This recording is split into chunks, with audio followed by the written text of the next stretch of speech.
guys, welcome back to Superior School Real Estate. I'm your instructor Chanda tonight, and we are going to talk about valuation and market analysis. Now we have talked about real property. Anybody want to define real property for us? It's a bundle of rights. Okay, so very good, Ms. Andrea. Real property does come with a bundle of rights, but there are other factors. Is it movable? Real property is immovable unless it is a trade fixture. Remember that? I remember those. All right, you remember trade fixtures, Mr. Barrow? I can't forget those. You can't because you're a business owner. But not only that, but they gave me hell on that quiz the first time. All right, Mr. Barrow, I get that. All right, so real property. Land and everything under it. There we go. Okay, so we have The structure land, very good, Miss Briscoe, The and structure that's on it. the structure that's attached to land, Miss Odessa. Thank you so much. So we have the structure, the land, and the rights that go with it, right? So how do we even value real property? Okay, home ownership is a beautiful thing, right? But home ownership and purchasing is really a business move. How so do you think? Because it's something of value. Very good. And if you sell it, you'll get profit. You hope, Ms. You Odessa. will hope to get profit. And so that's what makes it a business move. So many people purchase property in areas where they may sell in the future and get value. So we talked about equity. Remember that word? Mm-hmm. Equity. Anybody want to define equity? It's the value of your home above what you owe on it. Very good. So it's the market value minus the debt. And equity is a beautiful thing, right? So what can we do with the equity? You can get cash for it, so improve your home. You can borrow Invest against it. it. Invest it. See, we all That's what I be have, doing, thank you yeah. guys. We all have our thoughts about equity, right? But you want to be in an area where equity is built usually. So when my clients look for property, they think about school systems. Good schools usually, good value. So we talked about a term in real property that said, okay, there are many factors that determine the value, and what is one of the main factors, you think? We say location. Location. Thank you so much, Ms. Geneva and Mr. Barrow. Location. Location, location, location. Situs. Situs. Situs. That's right. That's another name for land value. So tonight, another word for location. Situs. Location. Very good. So the goals. We're going to talk about the purpose of appraisals, evaluation, the steps, and 3 major types of appraisals that are used in our industry. Any questions? So, CMAs. I am a broker. I have a buyer or a seller who is either interested in buying a property or selling a property. Why would I want to give a document to both about the value of their property? To let them know what it's worth. To let the seller know what the property is worth, and maybe, To let them know what the other properties are selling for. okay, Ms. Geneva, what other properties are selling for, and what else as far as a buyer? What do you think is important to let a buyer know? So they won't buy a property that's overpriced in the area. Very good, Ms. Odessa. Very good, very good. So, I've given you a CMA, a competitive or comparable market analysis. I think this is yours, Mr. Kendrick. But if you pick it up and you go through it, we use my address that we have been using as a sample throughout the class.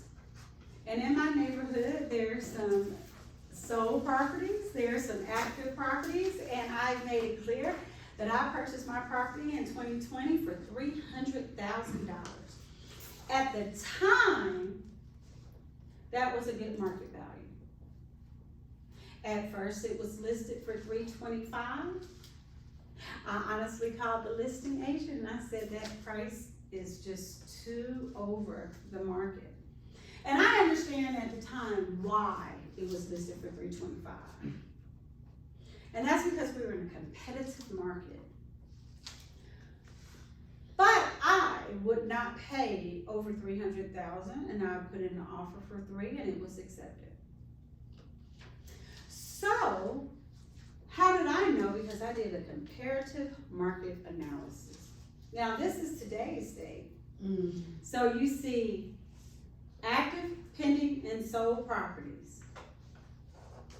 On one page, you see the map. On another page, you see how many days the property was on the market. On another page, you see the price per square footage. Square footage is a very important factor when you are talking about valuing or determining the value of a property, right? So if you go on throughout the report, you'll see some houses, some descriptives, some everything about the property, the characteristics about the property. Now, I just have a question. In evaluating the comparative market analysis today, just a thought, just with reviewing that report, what do you think my property is worth?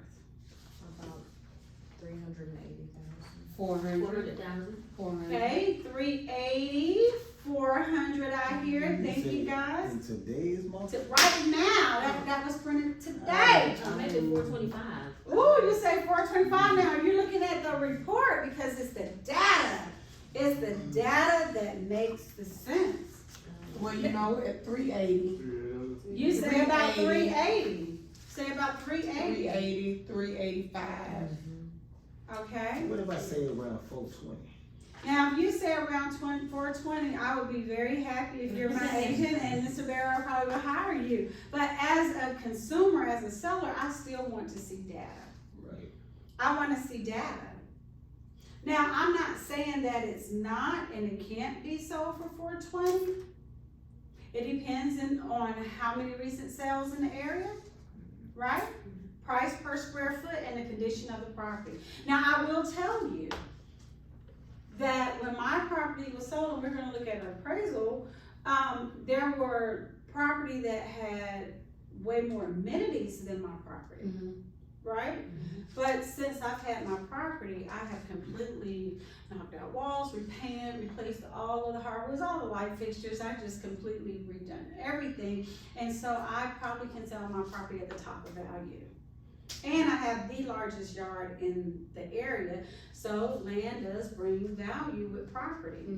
It does. So there are characteristics that may push that property to 425, but if you haven't seen a property that's sold in my area for 400, maybe not. But let me tell you, in a year and a half, well, about 2.5 years, equity of 80,000 plus, is that pretty good? Yes. That's amazing. That's amazing. Location, location, location. Location, so I live off Surt Road, and that's where the new stadium is built. So at first, I wasn't so happy buying that property.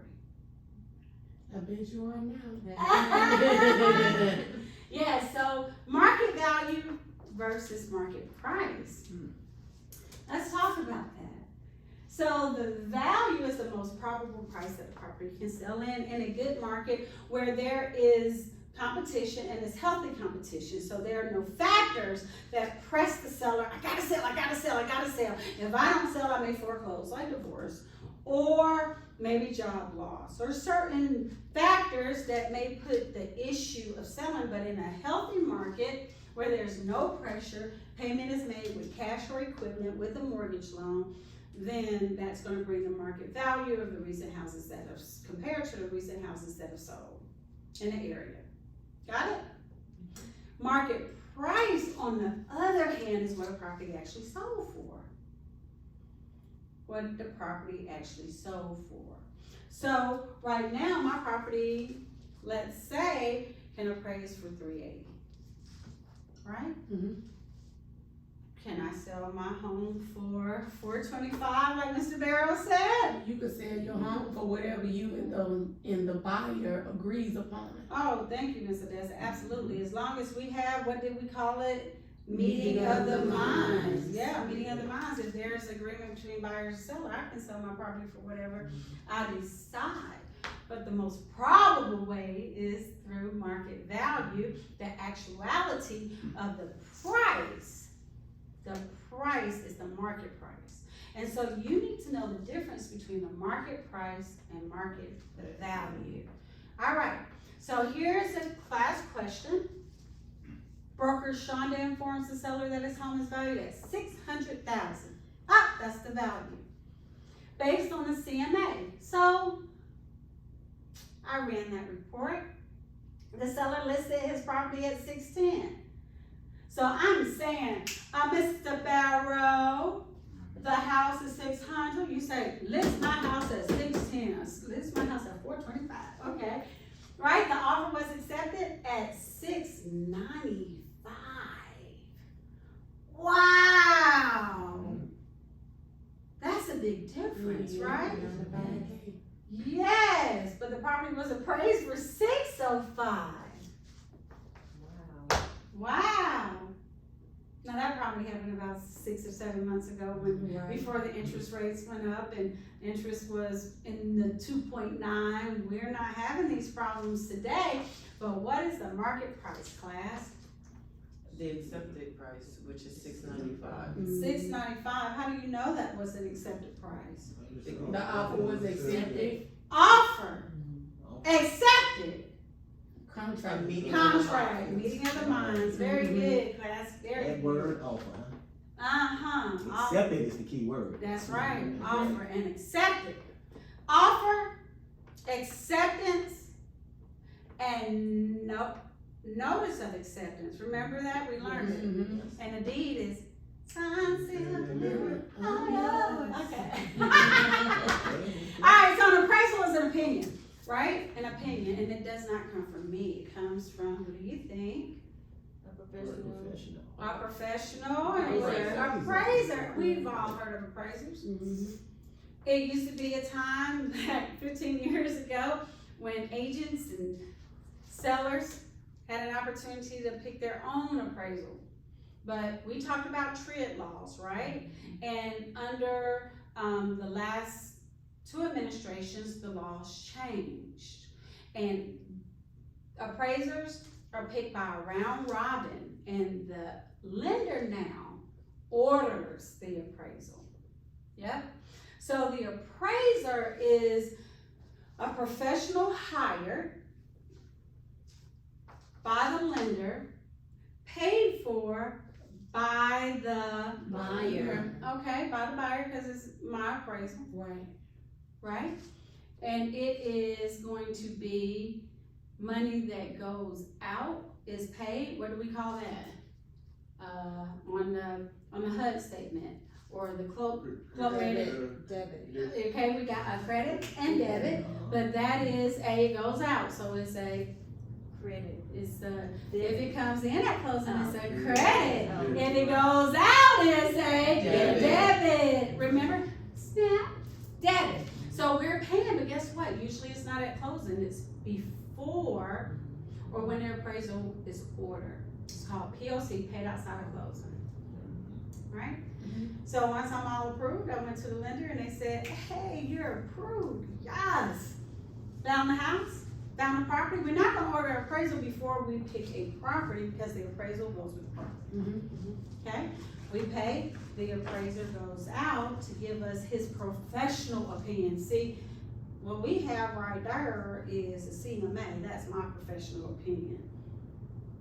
Yes, I'm a little qualified, but not as qualified as a certified appraiser.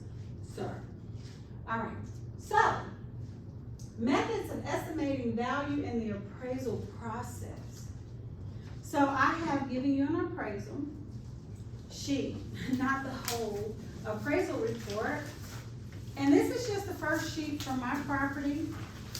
And it's the sales approach that we're gonna talk about soon. But on a marketer sales approach appraisal, on my property, you see it's on a much more formal-like form, right? And the appraisals go through a process. They're gonna go through all of the evaluations of defining a problem. Here's the problem, my address. Let's look at what is the value. And then they're gonna look throughout the neighborhood to see what properties have sold. General data. Then they get specific data from the property. They look at the amenities. Last time the roof was replaced, maybe, or the air conditioning unit.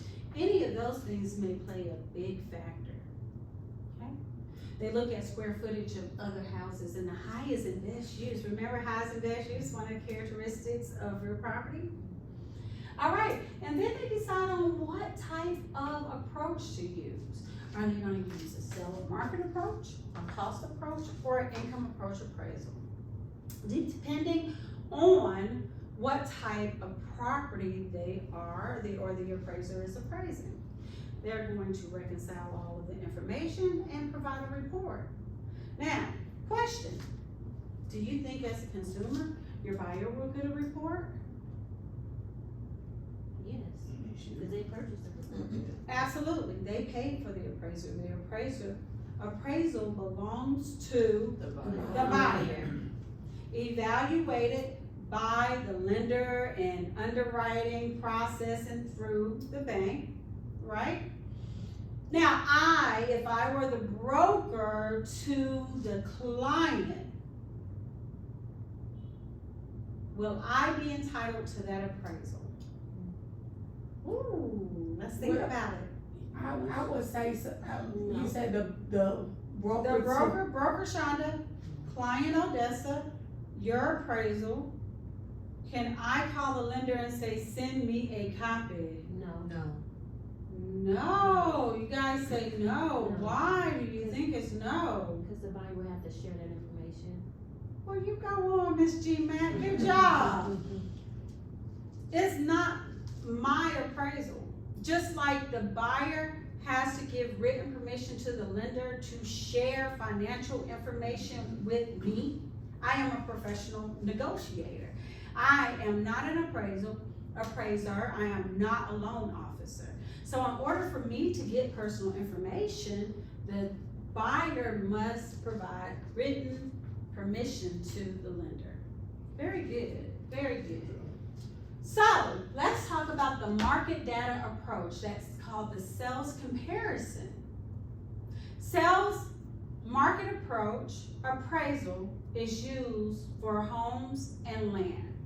So many of our deals will probably be residential or land. You guys had an opportunity to meet one of my agents tonight, and she was blessed to list land. She came in, I helped her with the listing agreement. Well, if a buyer goes to the bank, or even if he pays cash, you may desire to have an appraisal. So a cash buyer can directly hire an appraiser to provide an appraisal report. And it's the sales market approach where we have something that's called the subject and the comparable. So those are the key words. So when you see a question on the state exam, subject, comparable, you know it goes with the sales market approach. All right. So on the notes, that are found, of course, in Canvas in the file section online. You have CBS and SBA. CBS, SBA. How do we determine as appraisers the value of property? You guys have all heard the word comps, comparables. Comparables are recently sold properties. So we're gonna put sold by comparable. The subject is the property that we want to find an appraisal for. So I was dance team coach at a local high school for years when I taught science. And it was just so fun because the stand routines my girls got into, and they always did this routine.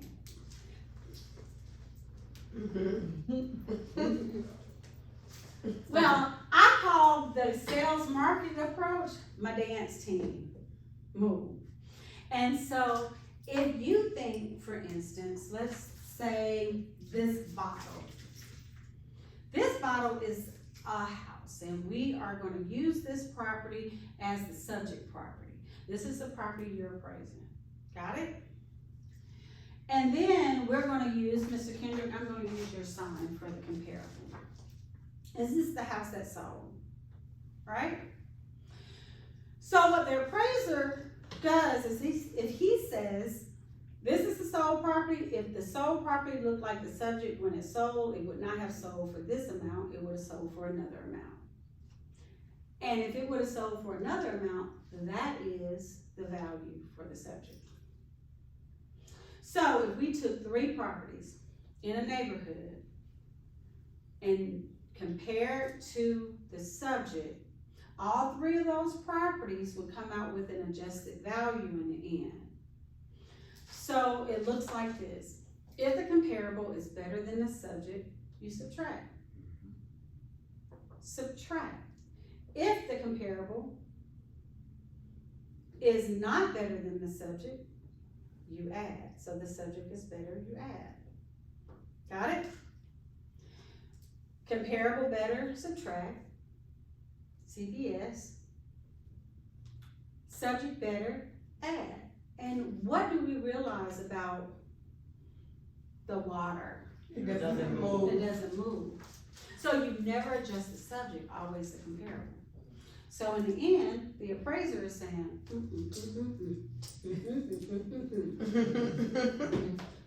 thank you. So, we have 3 comparables. You got a subject that's 2 years old, 1750 square feet, 3-car garage, and then our first comparable, let's look at it. 1,400 square feet. Is that property, is the comparable better?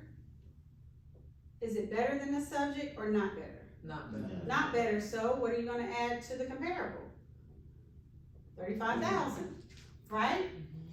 So the subject has a 3-car garage, comparable has 2. What do? We add. So in the end, the adjusted value is 319. And what the appraiser says is, if the comparable looked like the subject, when the comparable sold, it wouldn't have sold for 274, it would have sold for 319. And if you look at comparable 1, 2, and 3, you have 319, 322, and 320. That's the data that the appraiser has, right? What do you think that the appraiser is going to do with those values? Take them back to the buyer. Well, he's going to take it and create a report. And he's gonna create a value He's going to based determine on the the value. information that he has. Yes, thank you so much, Ms. Odessa. So my question is, do you think the appraiser is going to add all 3 values up and then divide by 3? No, we cannot do an average. No average. Cannot do an average. So the professional opinion comes in. The professional opinion. And he may say, okay, from 319 to 325, and he picks a value there. And that's where you get your professional opinion. Very good, very good. All right, so we had a question. Property recently sold in the area for $250. Has a deck worth $6,000. So the comparable has a deck. The house sold for $250,000. The deck is worth $6,000. I would like to see you do this calculation, please. Because I would like to know now, what is the value of the subject property?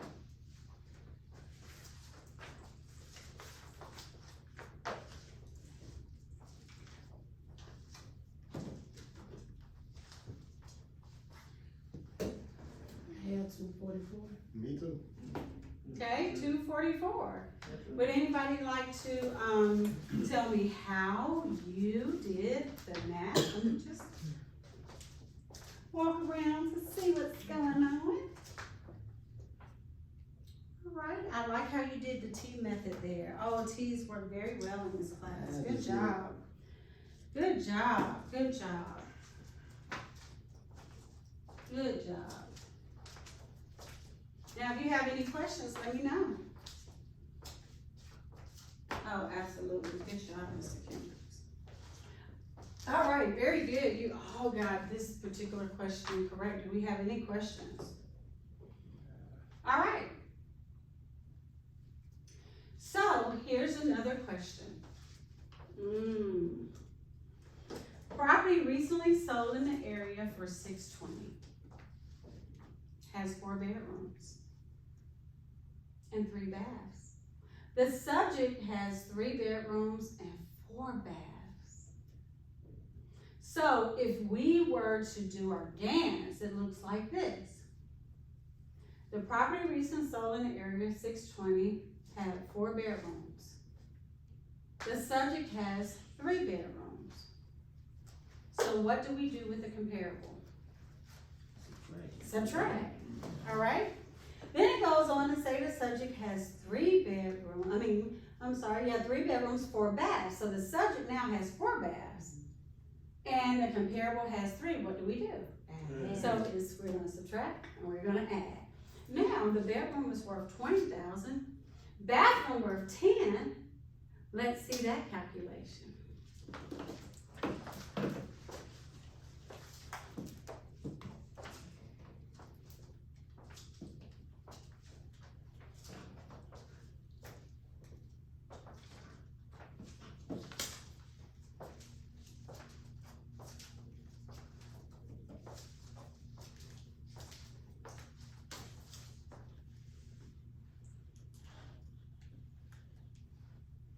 Oh, that's awesome. I like how you do your steps.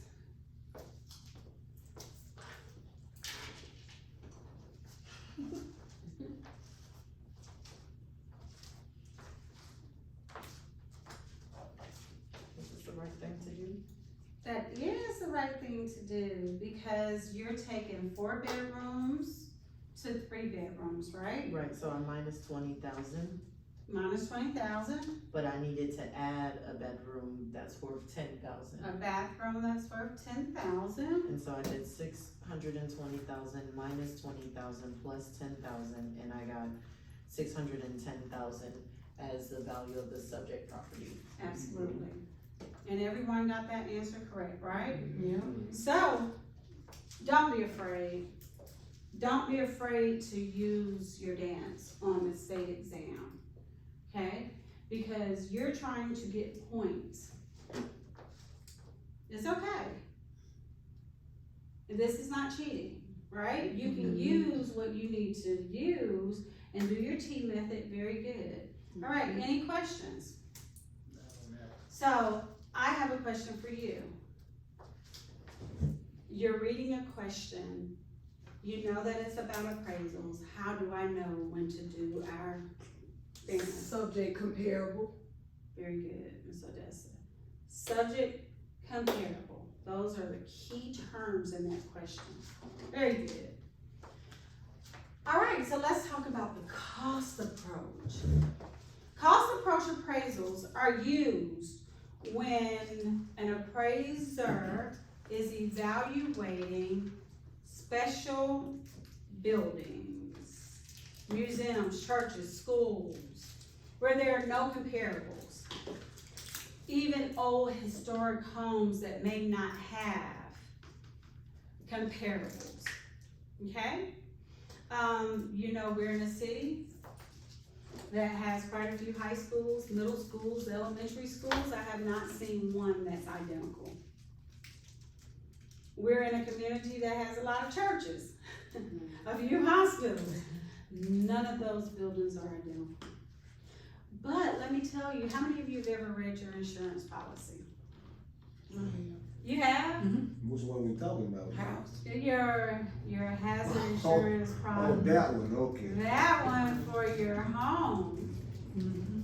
Oh. Have you seen terms replacement Yes. and reproduction? Right. Yes, so on a cost approach, we are looking at some terms for either reproducing or replacing the property if it's destroyed. So if you're looking at a church or a museum, what would it cost to build or replace? And that's how the value is determined. So in reproduction, how many of you have ever taken biology in high school? Have you ever heard of asexual reproduction? So when you think of asexual reproduction, what do you think of? That's when someone makes a copy of itself. Makes a carbon copy, identical, thank you ladies. So reproduction is if we were to rebuild this property or build this property identical to what's standing, what would it cost? Replacement is the modern version of this structure.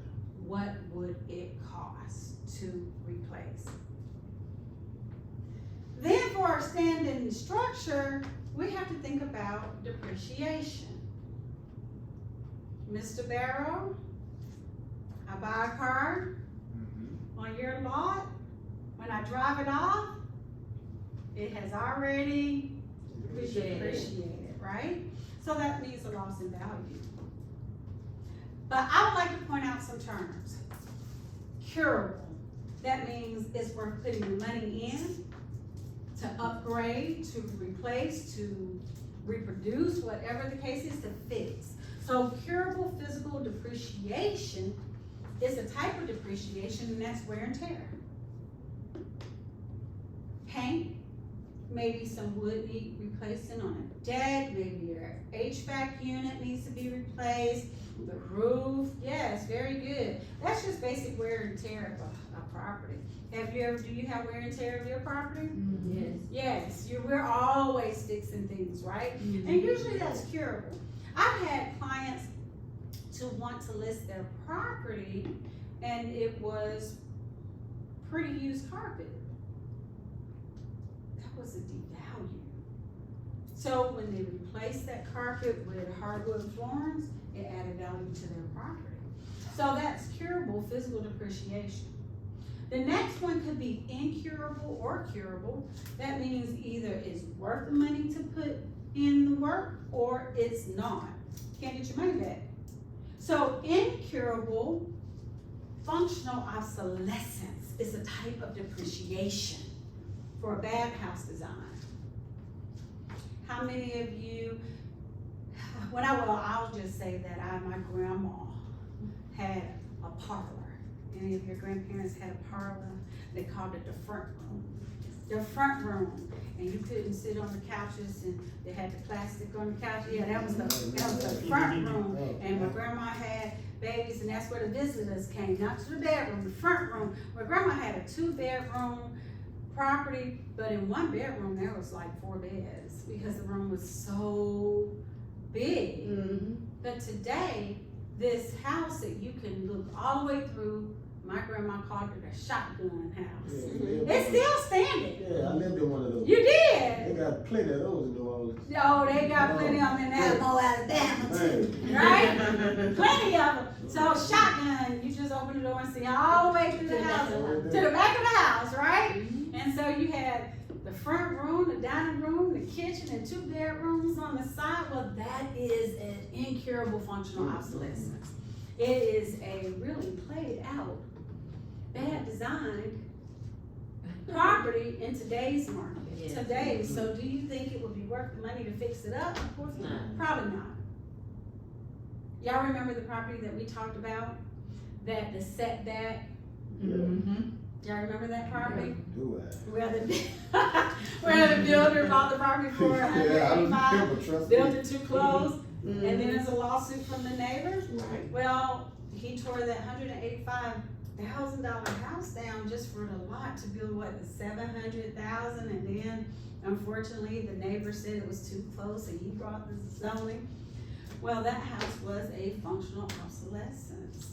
And then what's going on the outside? Now the house did not have external incurable obsolescence because it was in such a great area. But what goes on the outside can actually depreciate your property.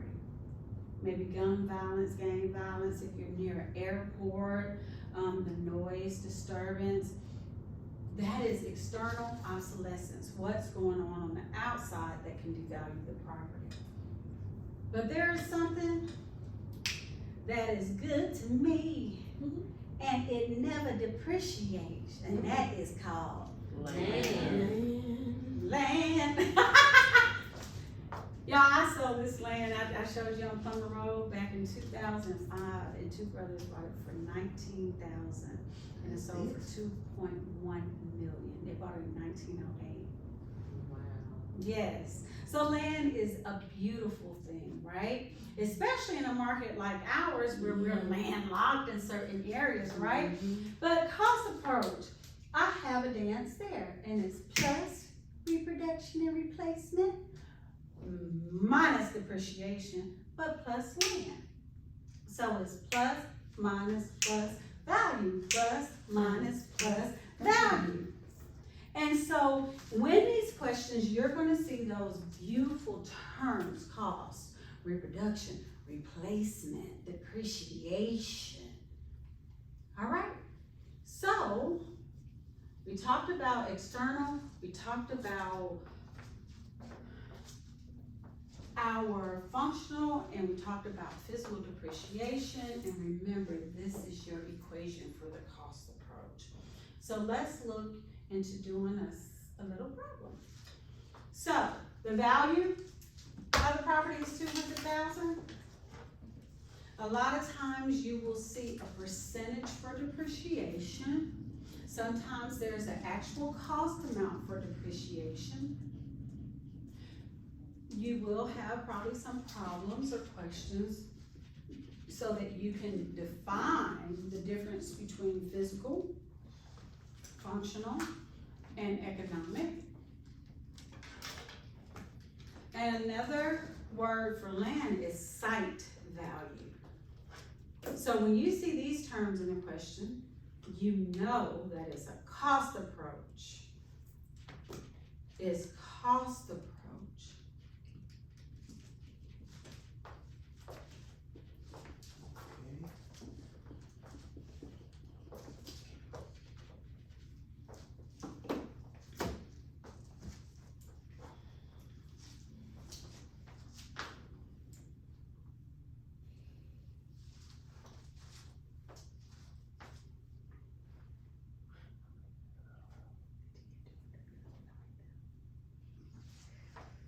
Got it?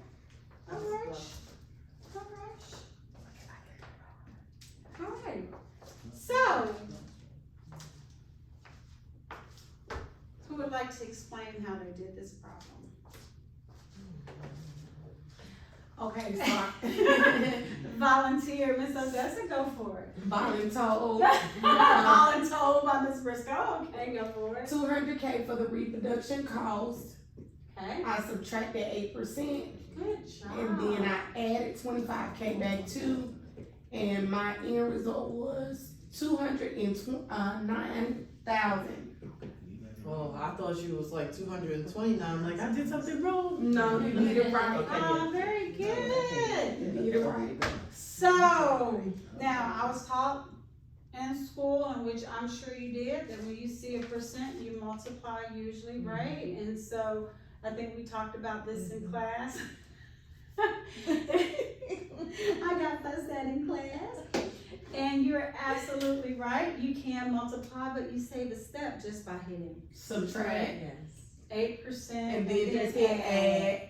And now I like it. You like it now? Yay! Mhm. I'm out of the doghouse. I didn't learn like I'm the math teacher now. But that's okay because we all learn from each other. Right. And I have learned in times where there's more efficient ways. So Yes, what more. was it? I don't care how you get there, just get there. Very good, class. So in your packet, you also have some questions for sales approach, cost approach, and soon to be income approach, but I would like for you to take out your appraisal sheet now. Your appraisal sheet. And on that appraisal sheet, you see 3 comparables, correct? Yes. And you also see where those comparables began, correct, the price? And I think one was what, $301,975. okay, one was 301, what was the second one? 308,000. 308,950. 3089, where did 308950 start though? 320. 329. So the second comparable was way above my property, right? Right. Very good. So when it was adjusted, it adjusted down to 308, Wow. okay? What was the appraised value of my property? 299,900. Very good, Ms. Odessa, but that was the list price, and it, well, actually, it was the sales price. It was the sales. It was the sales price. I'm sorry, 303. 303, the appraised value was 303,000. So you see the list price was different from really the sales price, and the appraised value was 303. And then as you read down, you'll see that the appraiser said that the cost approach appraisal was not the best appraisal for this property.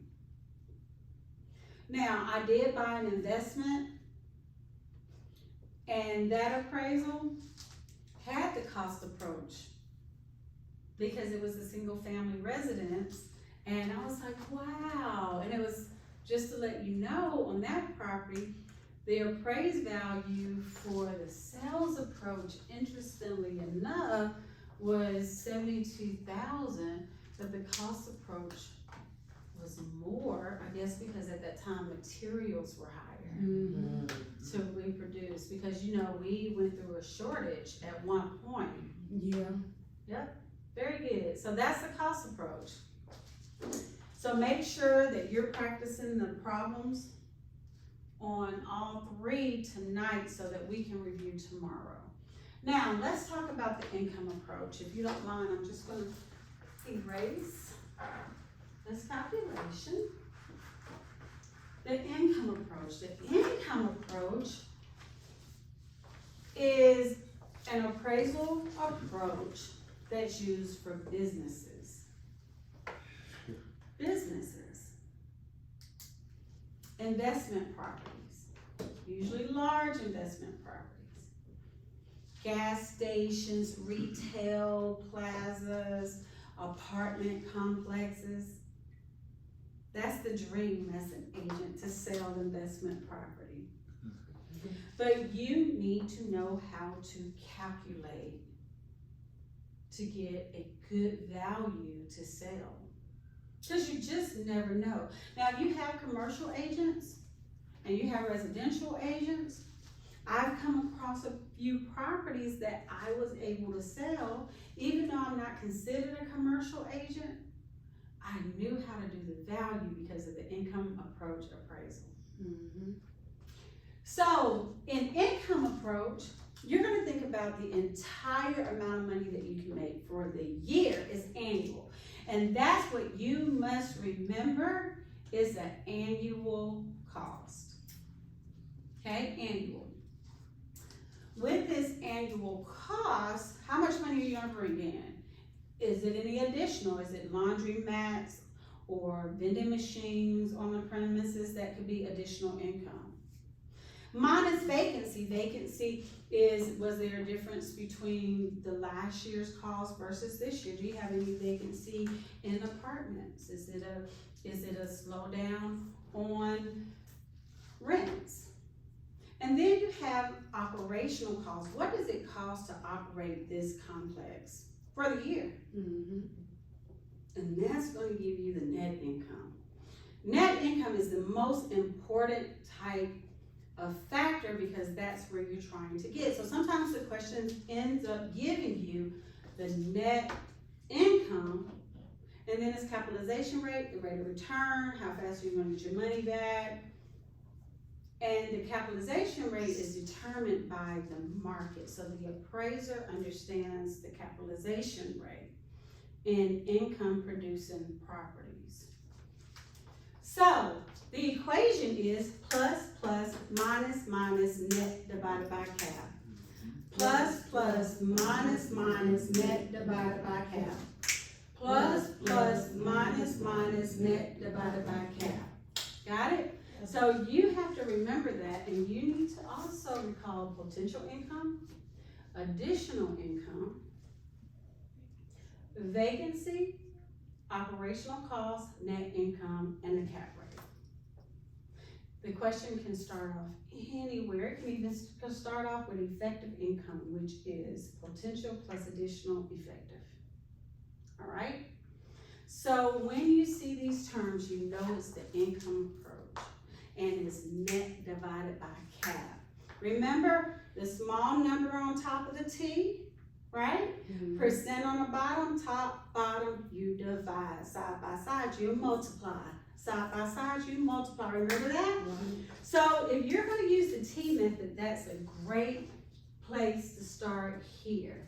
So, everybody take your calculators out. We're gonna do a practice problem here. You have 5 units in an apartment renting for $900 a month. So you have 5 times 900 times 12. So that keyword month. Okay? Additional income 200 a month times 12. Okay? Add that up and you'll get the effective income. Okay, 56,400. Very good. Did everybody get 56,400? Okay. Minus vacancy. Do we have vacancy? The apartment complex does not have a vacancy, but if it did, it would probably be in the percent. Minus 2%, minus 5%. Then operational cost. What is the operational cost? 800 times 12. 800 times 12. 9,600. 9,600. And that's going to give you your net income. 46,800. 46,800. What's your cap rate? 8%. 8%. The lower the cap rate, the higher the value. Okay? And if you divide it, net divided by cap, we're gonna get $585,000. $585,000. So don't be shocked about such a large number because it's investment property. It's okay to buy a 5-unit apartment for almost $600,000. It's okay. Where can we find that at? Well, in our city, you would buy it if you could. I sure would put down on it right here. What can we Say find you one of would. them, We man? would do it together. Okay. Yes. So guys, any questions? You have these questions, the set of questions homework there. And let's see if you can work this question. Property has a potential monthly income of $8,000. Oh, Woo-hoo, what are we gonna do with that 8,000? By 12. No additional income. There's a 2% vacancy. Hold on one second. Okay. Minus 2%. Yeah. minus So are we 2%. allowed to use paper when we're testing? Oh, that is a great question. You will be allowed one sheet of scratch paper. And you know, when we do virtual, how I divide the paper, the whiteboards, I would advise that you do so that you can use your white paper throughout. Front, back, and if you need another sheet, they will give it to you, but you have to turn the first sheet in. Oh, So you will have an opportunity to make sure you take your 4-function calculator. So can we talk this out? Yes. Wait a minute. No, I think I got stuck at the Plus, so we just have one plus, right? and then mine. That's 8,000 times, Minus. 8,000 times, okay, yes, you got that one. All right, and then minus 2%, so you're gonna put 2% in your calculator and you should get a number. And then the operational cost is $1,200 a month, so what are you gonna do with that Times 12. Times 12, good job, Ms. Briscoe. And you have a cap rate of 9%, well, what is the value? 884,444. Oh man, that is absolutely awesome. Yes. What Okay, I is think your I got number it. with it? Mhm. What is your All number right. with it? What's your answer? 884,444. Wait, hold on. That's your total, your answer at the end? 884,44. I got 8853. Oh, I got Wait, hold on. 1,208,888. Okay, what did I do differently? Hold on. I got 8853. All right, guys, so your 8,000 times 12, It's 96,000. okay?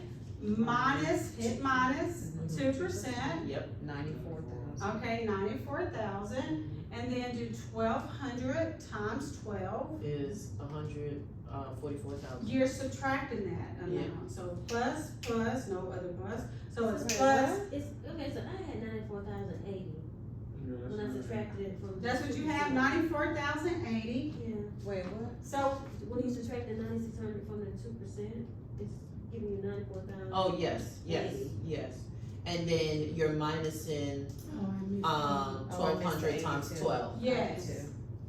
And that's 144,000. So you're gonna take that from after the 2%, And so before we get to the net cap, the total we should be coming at is 79,680. Do we agree on that? Yes, Wait, what? we agree. 96,000 minus 2% minus 1,200 times 12. So technically minus 144,000 should take the 96,000 down to 79,680. Yeah, That's that's what I had. correct. And That's divided by right. 9, it was 8, that's what I very good, now what are you gonna do with the cap rate? Okay, and Divided then by 9%. Okay, go for it, no, yep, by 9%. Yeah, that's what I had, my answer was So 880. 53, the 53. 885,333. Yeah, that's what I had. Yeah, so I went wrong because I put 94,000, I didn't have the 9480. But now I'm where you guys are. Yeah, that's what I had. Okay. Alright, so we all agree? Yes. So the total is 88,533. Mm-hmm. Is 88,000? It's 800, 885,000. Oh. 885,000. See, Mr. Barrow said if it's 88, I'm definitely right? And you're talking about, whoo, that's a lot of, I was giving it away, huh? investment. Yeah, you're getting it away. We get 20 of those, we all right. Yes, Man. yes, I would like to be your agent. So, here we go. Any questions? Did you learn? Yes. Thank you. Make sure you do your homework, notes are there, and remember terminology. And that's how you're gonna get these problems. We combined valuation with calculations, and you probably have about 3 calculations, and guess what? You don't have to be afraid of calculations. Good night. Yeah, Thank you. Thank you. Thank you.